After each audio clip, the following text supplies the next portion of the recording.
Over 700 Palestinians have been killed by Israeli forces while trying to access food in Gaza. That's according to the territory's health ministry, which reports at least 743 deaths and nearly 5,000 injuries near food distribution points run by the Gaza Humanitarian Foundation, an aid program supported by the US and Israel. Eyewitnesses and journalists, United Nations and American contractors have described scenes of chaos and live fire used against starving civilians. On who is responsible, it is clear that the Israeli military has shelled and shot at Palestinians trying to reach the distribution points. How many killings, who is responsible for that? We need an investigation. Amnesty International and other rights groups have condemned the aid scheme as a militarized trap. Despite mounting criticism, the US has defended the program and pledged $30 million in new funding.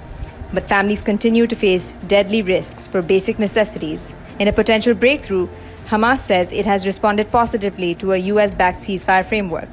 The deal proposes a 60-day truce, an exchange of captives, and increased aid flows into Gaza. Israel is said to have accepted the broad terms, though Prime Minister Netanyahu hasn't made a public statement. Hamas is seeking guarantees that the truce will lead to a permanent end to Israeli attacks after a previous pause ended with over 400 Palestinians killed in just one day. Meanwhile, Israel carried out multiple drone strikes on southern Lebanon this weekend, killing one and several injured. Attacks were reported in Bilt Jabil, Sheba, and Shakra, including one strike on a civilian vehicle. Lebanon's health ministry says nearly 250 people have been killed in Israeli strikes since the November ceasefire.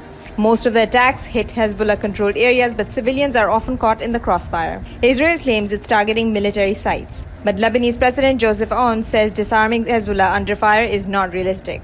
Hezbollah, meanwhile, has rejected a U.S. plan to disarm by November, calling it suicidal. U.S. President Donald Trump has doubled down on Iran, saying he won't allow Tehran to restart its nuclear program.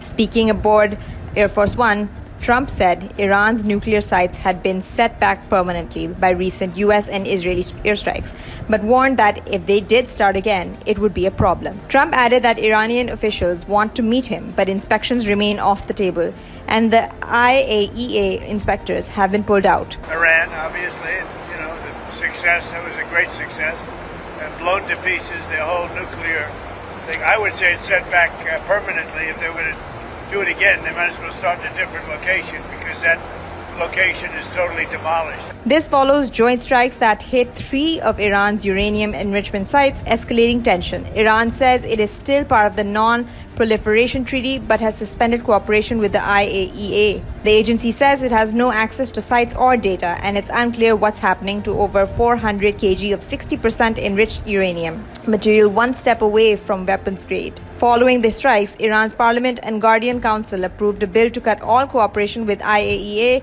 citing national security.